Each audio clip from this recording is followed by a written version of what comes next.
Okay, so this looks like, excuse me, the volume of a prism question, but it also brings in similarity, and so you have to be really aware that similarity, using similarity is different for just doing sides of a triangle or shapes when you have areas and volumes and so on and so on. Okay, so that's what we have to look at. So P and Q are triangular prisms. Boom. Um, that's the cross section for that one. Well, that's the cross section for that one. That's all that says. That's 6. That's 12. The area of the cross section of prism P is 10. So that's the area for that one. The length of this prism is 15. Work out the volume of prism Q. Okay, so first things first, you can see to get from 6 to 12, you have to double. Okay, so the length scale factor is to double, to times by 2.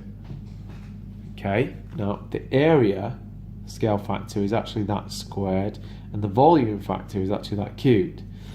Okay, so we have to keep that in mind. So if we're going to deal with the areas, we're going to times by 4. If we're going to deal with the volumes, we're going to times by 8. So this is something that's kind of lacking in like foundation questions in the past, or if you're pushing for a C in the past, you would only go for this bit here. Right, so the area, work out the volume. So to find the volume of a prism, you need to find the area first, which we need, and then times by the length. Okay, so it's a really good question because you have to be aware that to actually change this area to this area, you do not times by the 2, because you're dealing with areas, you're going to times by this scale factor 4. So we're going to times that by 4, so this is actually 40 centimetres squared. Okay, so that's the area part done.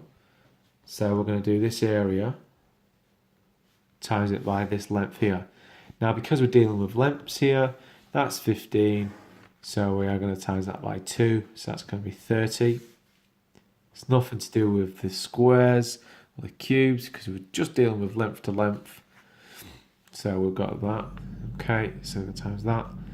So this becomes 4 times 3 is 12, 2 zeros in the question, so the new volume is 1,200 centimetres cubed.